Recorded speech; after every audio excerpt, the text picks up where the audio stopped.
bino byenkola sije emirimu gy'omubaka wa parliament naye mu nsi ezikula nga Uganda because Uganda ensi ekula bukuzi abakulembeze ku mutendera gw'omubaka wa parliament batwaliwa nga bataata omubaka wa parliament emirimu gye giri ena okuteesa budget allocation n'okusaka n'okulondoola project za government ebyo natalina kyakozeeko kubeera n'omubaka wa parliament nga emirundi gyagenze e Bulaaya tugeze mu America gisinga gyagenda omubaka wa parliament tuteekawo question mark. Yes, nga tubaniriza nnyo ku Rovin Media tusinzidde wano lero Uganda yadde nga tusibuka eri Dubai. Twaga tulina n'olubo waffe Mr. Kiwanuka Sulaimani tutambula ebifo ebyenjawulo mu district ene Mukono mu constituency yaffe Nakifuma agenda ku anjagala ababulire ebisingawo byagenda bakolera nga mwabe Nakifuma tulabange sawa zino si ali mu parliament mu constituency Nakifuma naye twagala tubulire ngaffe abe Nakifuma abazali bwe Nakifuma agenda tukolera biki ebinatu mwenyumirizaamu mu kisanje kiddako nga tukulemberwa omukulembeze waffe Robert Kyagulanyi Ssentamu okuva wali Magere okuva wali Kawempe nga atwala Uganda yonna okutwaliza awamu. Honorable tusanze okulaba ku Rovin Media wamu nange sebo. Yes, twagala onyonyola abantu biki ebyenjawulo byogenda okukola okwawukana kwebyo abadde mu parliament byatakoze. Mbalamusiza mwenna abatulaba ennya lyange ze Kiwanuka Sulaiman olwaleero sebo nesimenye okubeerako ku mukutu gwo guno badde nkumanyidde eri Dubai olwaleero nkyaliddeko muganda wange ono Mwami Noah nina akalagaane tubadde nakalagaane naye nenga nga wala bitwakedde ku makya twasukedde namaliri awo tugendako ekigulu tugende Kayini then tujja ne wana eno tuli mu kutuusa obuweereza eri abantu bino byenkola sije emirimu gy'omubaka wa parliament naye mu nsi ezikula nga Uganda because Uganda ensi ekula bukuzi abakulembeze ku mutendera gw'omubaka wa parliament batwaliwa nga bataata babayambako Abannayuganda abantu be Nakifuma kyembasuubiza kiri kimu omubaka wa parliament emirimu gye giri ena okuteesa budget allocation n'okusaka n'okulondoola project za government ebyo byonna nsobola bikola nsobola okwogera mu parliament era sisobola kusuubiza bannantu Nakifuma kusukka ku bintu ebyo bina nsobola okubikola bw'oŋŋamba nti kyaliyo kyatakoze ebyo natalina kyakozeeko nze ndeebaza Katonda nti am exposed ntambuddeko ensi nnyingi nnyo bw'obeera n'omubaka wa parliament nga emirundi gyagenze e Bulaaya tugeze mu America gisinga gyagenda omubaka wa parliament tuteekawo question mark kale ogenda si kibi naye aleese ekyeri abantu be Nakifuma so abannatu be Nakifuma njalo bategeeza nti nja kuteesa nja kubasakira ate nja kulondoola project za government nekigira ddala okuba ekikulu nja kuyambako tteeka ettaffaali mu kukyusa eggwanga lyaffe nga tukulemberwa His Excellency Robert Kyagulanyi Ssentamu. Tulabye nga oli ku ground nnyo kubanga tulaba nga almost kabuzaayo mwaka mulamba tegukyawera okikoze otya kubanga ndaba buli wootuuka abantu bakutegeera abantu bakumanyi abantu bakwenyumiririzaamu bakuwa ekitiibwa abamu bakuyita na mubaka already nga tonnagenda mu parliament ekintu kino okikoze otya yadde nga sigwa abadde mu parliament. Abantu fenna waliwo wetutuuka ekiseera tuke ebintu ku minzaani nze akalulu akagwe kamala okuggwa saawangula naye nateeka ebintu naye nga wembira ku minzaani nti nze okusigala nga obanzireyo mu America kirungi wansigala e Kampala nga neeyamba nga nze kirungi naye ate okujja Nakifuma ne nkwata ku bantu olabye wali abaana abato betuyambye ku fees kuba uniform biki ebitonotono ebyo obateekamu essuubi ekyo kyekisinga okusinga nze okubeera nga ndi mugagga nnyo nga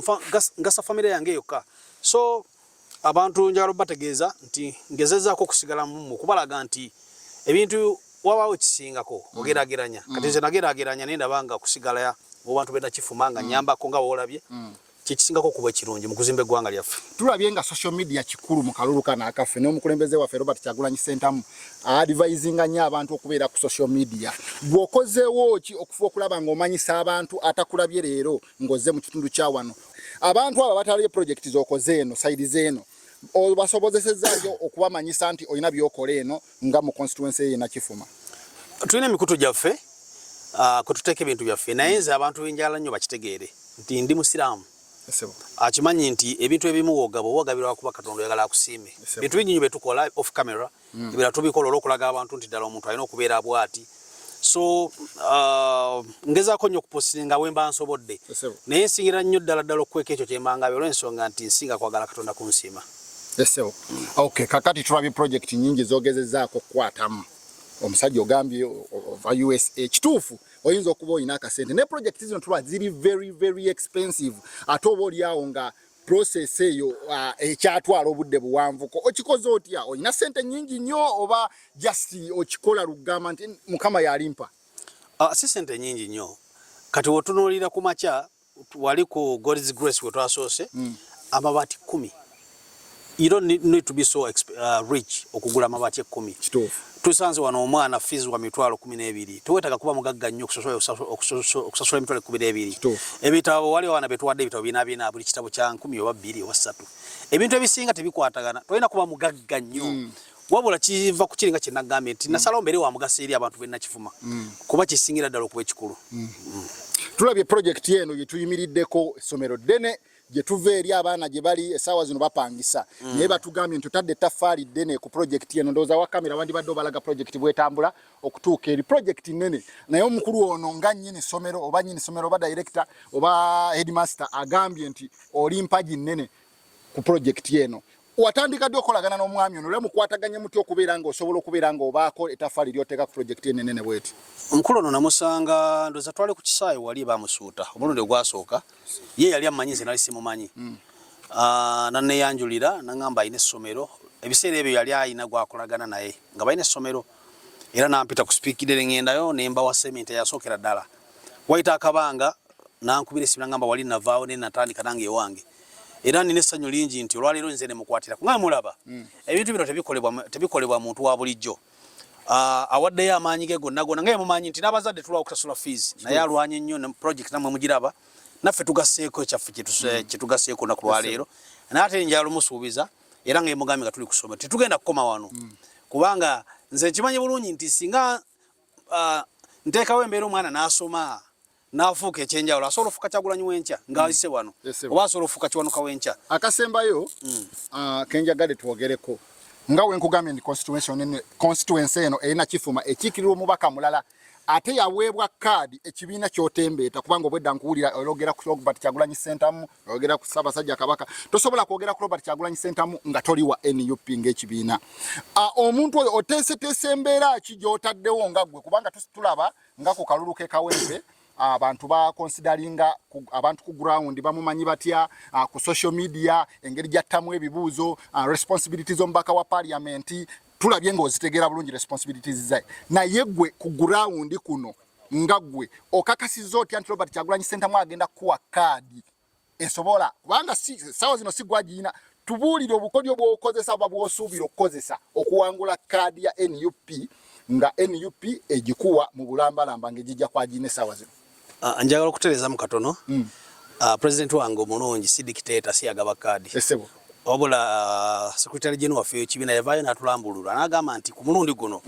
NUP tesobola ku affordinga kuddamu kukola nsobi ezaakolebwa nti baawa abantu kaadi oba oli abaali batasaanidde ne babagamba abakulembeze bonna be bawa kaadi mugende ku ground yegenda okugaba ki kaadi so ndowooza nkuzeemu ekibuuzo tubadde mu bantu baffe bana emyaka 4 si lwakuba nti tetulina byakukola naye twasalawo okubeera abobuvunaanyizibwa okubeera abomugaso eri bantu baffe bano be bantu baffe bano era be bajja tuwa kaadi katwogereko n'omwami ono katonenya ebigambo bibiri ng'era woyimiridde wano mu bifo byonna bye tutambuddemu ndabye nga bw'ozze ku ssomero omusajja ono abadde well prepared abadde musanyufu okusinziira kubanga ffe obwedda twazzeedda ne tubeera awo abadde musanyufu nnyo era amawulire gano nga kuwa wootabadde ng'akulindiridde okukamala njagala nga gwe otuweewo obugambo bw'owa omwami ono omubaka ono okusobola okubeera nga ajja kusobola okuwangula ekyo ekigendererwa kyaliko oba oliawo naawe projects zo asobola okubeera nga aziboostinga muweeyo obubaka n'aba ne audience obagiwe obubaka nganze director Mr. Mulungi Nuwa nebaza okusooka akanebaze yadde nebazizzawo dda Honorable Kiwanuka Sulaiman era obugambo obutono obumbuuzibwa era butono ekisooka ku kyendabye ku Honorable Kiwanuka Sulaiman obukulembeze si kibiina mutima gwa muntu omutima gwayina n'enkula ye n'embeera ye yembeera eyagaliza era embeera erabo gyafuba okulaba nti omuntu ali mu kifo ekyeyagaza bwe bulamu bwe kubanga ennono ye eri nti obulamu obulungi si muntu kubeera bulungi wabula okufuba okulaba nga buli omu abeera obulungi omuntu alina essuubi bwe lityo nga ayise ne mu kusoomozebwa kwebanga ddene nga bazze bamusula bamusoomoza naye n'asigala ng'ayamba tujja kuba bali azaamaanya. Tweyanza nnyo, tweyanze Honorable, tweyanziza nnyo naffe ndowooza katukusiibule tukavalinze amasomero ngaana oba oli awo tunaddamu ng'omukulu oyo bamuyita ayinza okweyongerayo mukulu dipo kale tuwese onakuba Kyagulanyi Ssentamu Ssaabasajja Kabaka wangaali.